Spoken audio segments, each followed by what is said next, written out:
This is the United Church of Christ on Guemes Island, a local community church that tries to serve the island. And one of the ways we serve is to make our gallery space available to island artists for showing their works and publishing the good work of our island artists. Hi, I'm Bob Anderson, a member of this church, and I'm here to show you through the gallery. This piece is kind of the iconic piece of the show. It's by Becky Kaloran, who worked with the North Winds Art Gallery that distributed graphic art all over the world for many years on this island. It's now closed, but she was here as one of the island artists when I first came.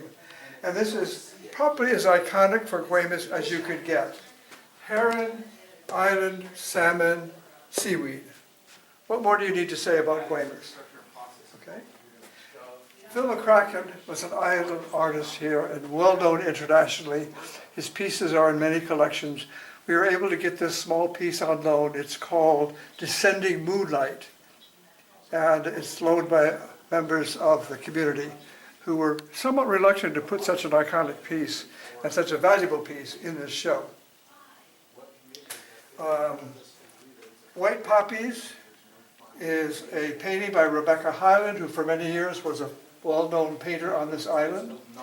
And this sort of represents the garden trends on Guemes Island. Many people are gardeners here. You'll see some more of that work later. This piece is recently by deceased artist Kit Marchenko, who has not gotten the appreciation for his life on the island. He died a year or so ago, and this is a woodblock print of an old dock on Guemes. This is the original of that, which I got permission to enlarge. And what I'm hoping is that someone in the course of this show will be able to tell me where that dock was on Guemes Island. Here's a piece by Yvonne Davis called Boyd's, the Good New England Accent. And a piece above it is a yellow bluff at Kelly's Point, done by Elizabeth Ockwell. She's the daughter, she works in the Anacortes area. She's the daughter of Betty Crooks, who was one of the founders of the Historical Society. And her line drawings of things like the Paris Opera House, and of course this print of the Yellow Bluffs, are some of the finest hand-drawn colored prints I've ever seen in my life.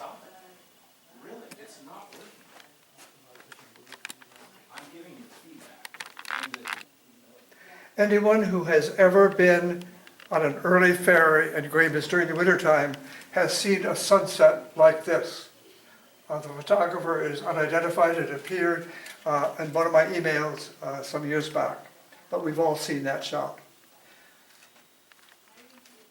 Wynn Anderson, the former owner, now deceased, very active in starting the Historical Society, sent this photo to me of one he took from the front lawn or deck of the store at a time when a crew was working on the dock and blocking out all view of Anacortes across the channel. It was a noisy day, and yet an egret found time to take a sunbath on an old gate on the front lawn of the store. This is just a very quick sketch that focus on the sunlight peeking through at the end of this tunnel of trees on the east side on Shore Road. I don't remember the name of it. It's a Shore Road. Everybody goes through this. We call it locally Sherwood Forest because of its similarity to that kind of an environment. But everybody has driven through this tunnel of trees, following the light at the end as the sunlight backlights that tree channel.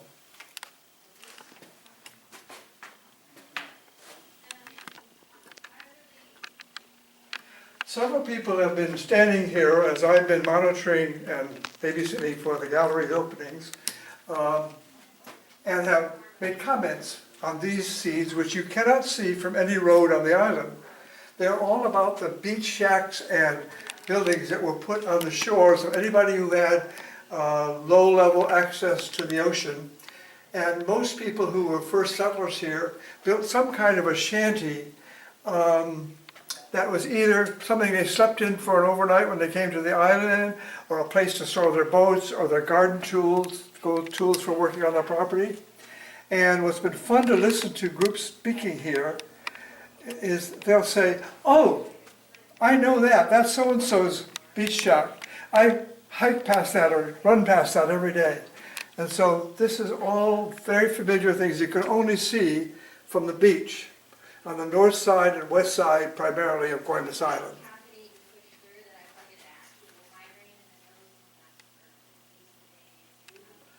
And the boat is in the picture to primarily show you where you are on the island.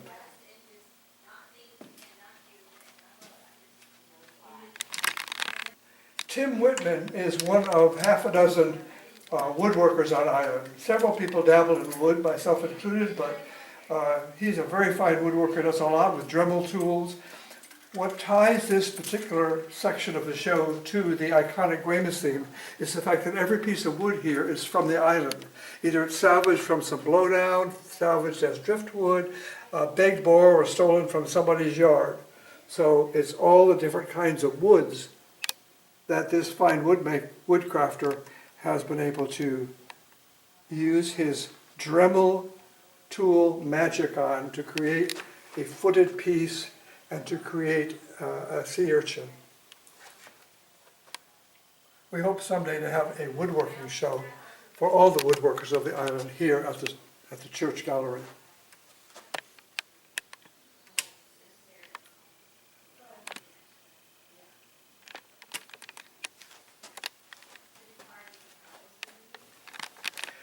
I had to almost hog-tie the Guemes Ferry Trail people to put their publicity, which was a t-shirt and posters and maps and so on and cards, to put that in the show because a local artist has done their publicity and it's every possible way that you could get around the island, from walking to bicycling to horseback to, well, we mentioned bicycles, there's the ferry. So if you look at these charming vignettes carefully, you will see your neighbors getting around the island. And I felt it belonged in the iconic Guemes show.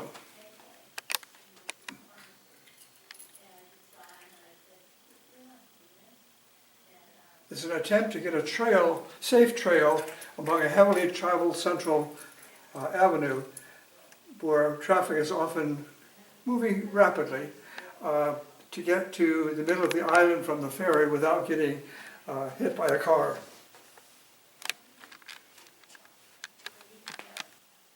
Marietta Harrigan is one of the best watercolorists and painters on the island. Here are two views of Cook's Cove, which is the launching place for a holiday hideaway on the eastern point of the island. And she has two views, one of which is the ocean view looking back to Cook's Cove from about this point looking this way. And then the cove itself, which is a mixed freshwater and saltwater pond, which was formed originally, or hollowed originally, to be a boat haven with a boat entry somewhere in this area where people could, on holiday, could moor their boats. She's caught it with a wonderful glow off the late sunset or sunrise. You can actually swim in that. It's perfectly safe water, except that it's very dark with tannin from the woods and logs and so on. But it's swimmable, it's just very hard to get to. The banks are very rough and weedy. This is the story of the front of the church, which of course everybody has seen here on Guemes Island and driven by it on the main highway to the ferry dock. This is the original church building built when a small group of people decided to have a congregational church on Guemes Island, and they put together a small amount of money by today's standards, and a property was given to them by, I think, Jack, which we'll put his name in. And that's the original building, and it's pretty much as it is now, except that it's been, of course, upgraded. It sits on the cut ends of stumps. And so the foundation is a little bit insecure, but it's probably flexible enough that if we had a big earthquake here, it would still stand, because it's stick-built. Over the years, it's been changed.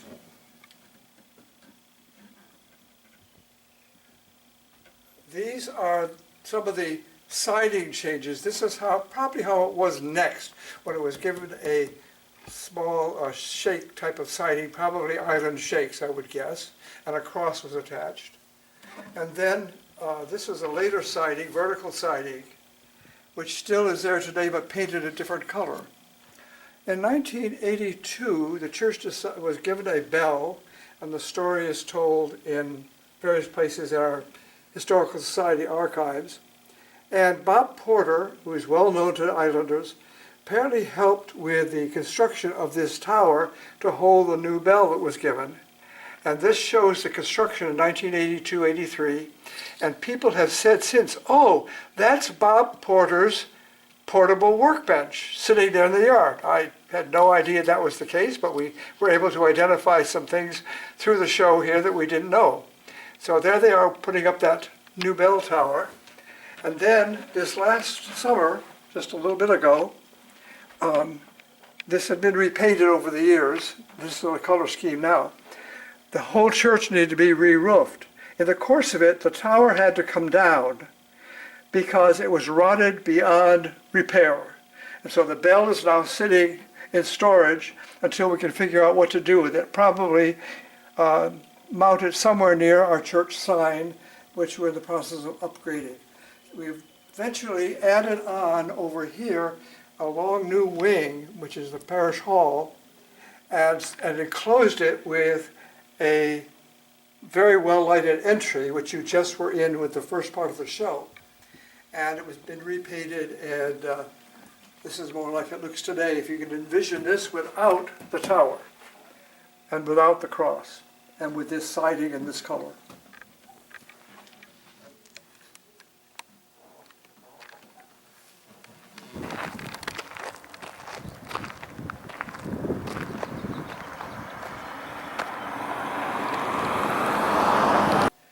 This is a double-sized saw-whet owl relief that I did some years ago because owls are big on Guemes Island. Owl history, owl pictures, owl stories. And a lot of people are photographers of owls. So the original is about, I think, about a 6-inch piece, but it's a very colorful little owl that hides well in the forest. This, I think, is an island artist, but I'm not sure. It was found at a kind of a sale of some kind where I picked this up because to me it represents everything we discard in the woods of Guemes that's picturesque in its own right and calls out to every photographer to take a picture, but is being left to kind of disintegrate into the ground from which it came. Okay. This is a little piece I did years ago when we had an owl expert at the hall show fantastic shots he'd taken over his lifetime of studying owls. And there was this little image of 3 white chicks' heads on a branch or something. I went home immediately and found a piece of bark in my studio that I'd saved for some art project and began to build these little figures, baby owls looking out through the portholes. Kathy Whitman is one of the artists in the show. You'll see other pieces of her work, but this is one of the deep woods. There are places on Guemes where you can still go and find the deepest old woods of Guemes Island, although there are not many of those places left, where you can totally be in the solitude of the ancient forests of Guemes, which once covered this island before human habitation. These 2 paintings, the top one by Carol Steffi, I guess both are by Carol Steffi.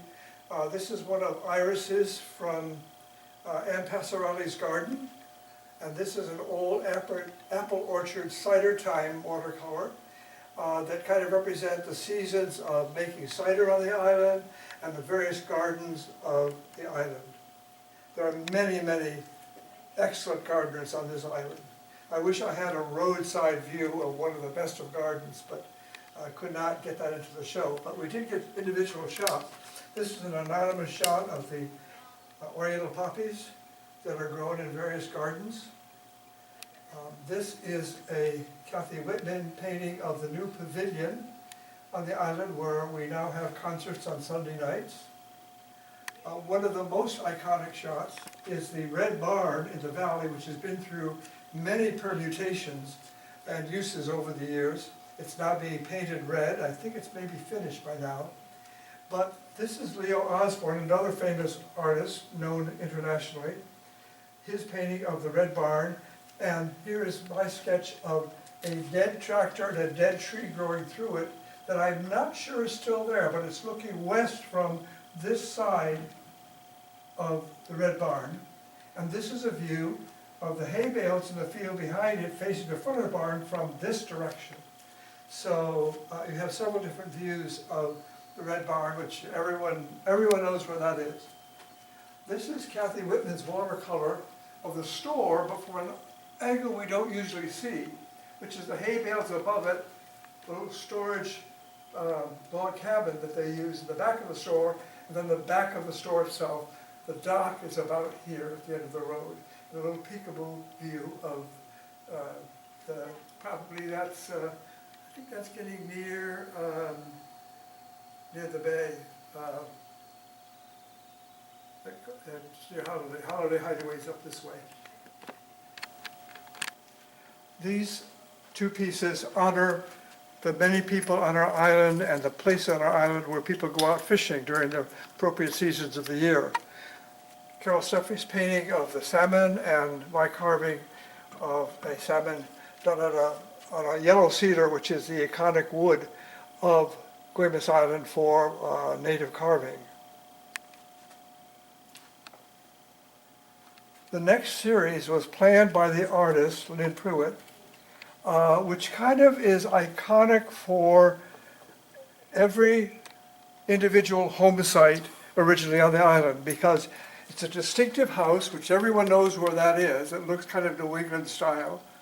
The field which was cleared for agriculture, and a single tree left for shade while you were working in the field, or for propagation. Everyone now has some kind of sign identifying them for the emergency vehicles. Everyone on their property has watched a lowering storm come into their property, and everyone on the island, I believe, has some kind of a backyard shed of some kind to store boats, tools, excess belongings, construction materials. You have it. Whatever you have that fits into the constant maintenance of an island piece of property. So I think this is kind of a very appropriate, put together, a typical home site. This watercolor by, you ready? This watercolor by Sequoia Farrell and the one on the wall across there are both typical of the many fruit trees that dot this island from the days when it was a primary source of stone fruits and strawberries and ground plants, berries and so on, and vegetables for anacortes. And we have many watercolors on island, probably the predominant medium used by island artists. Carol Deach, an ancestor of the Schultz family, has this older photo that she did years ago of the old Schultz house in one of its stages of renovation. Today, this was removed shortly after this picture was done, and this shed is no longer there, and they have moved the end of the house, the gable part, from a Dutch gable to a standard peaked gable. And but that's, and this plaque shows, is a Guemes Island Historical Society, the old Schultz farm, established in 1911. So this is somewhere from 1911 to maybe the 20s or 30s, I'm guessing.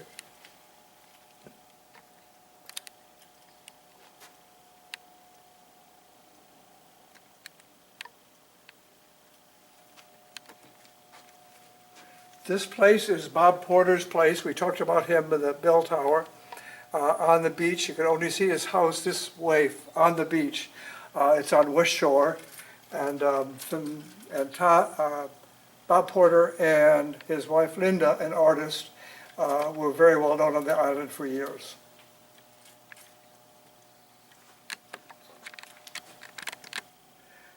This is a little sketch in watercolor and ink that I did off of a boat deck, which was a tour, a fundraising tour by the Historical Society some years back, where we circled the island and pointed out all the sites on the shorelines of Guemes where people can only get to see them from a boat. Well, that was actually done during that fundraising tour on board ship. This is another painting of a fruit tree in season by Sequoia Farrell. And this is a painting of one of the ponds, many small, dry in the summer type of ponds that appear around the island.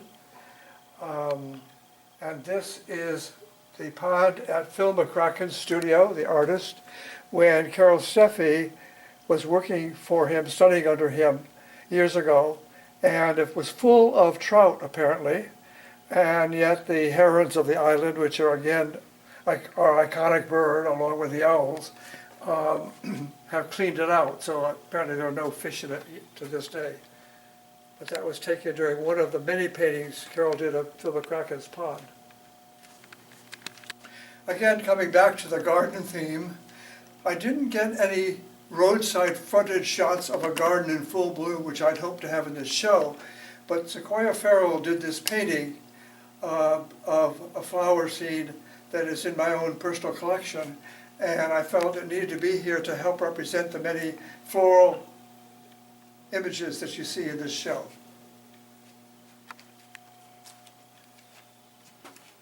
And if you come off the ferry and turn immediately right on Guemes along the shore, this eagle may greet you in one of the trees, because the eagles and other raptors are often floating in the skies looking down at the Guemes Channel. The refinery is over in this area, and this is the jutting out of Guemes, or islands at the east end of the island. Looks like to me a broom in bloom, and that's something which we periodically have to keep under control of the island because it's an invasive weed, and the trees are of course indigenous. And the last thing we're going to look at is a series of cyanotypes, I never pronounced that correctly, by Karen Lamphere, who works with that sunlight-activated chemical that turns sheets of paper into blue scenes. You may have done these as experiments in some art class in school, and by laying images on it like ferns, which are all over the island. And I want to close with a peacock feather, a beautiful piece. Peacocks were indigenous to the island, or made indigenous by someone who imported them here. They occupy North Shore. They were a very aggressive attack bird, and most people up there in North Shore did not like them. They were a pest and noisy and aggressive, but their tails of the peacock are, of course, again, iconic. I hate to overuse that word, but this is a beautiful cyanotype that Karen was able to capture. So let's close with the peacock feather, and I thank you all for watching this show.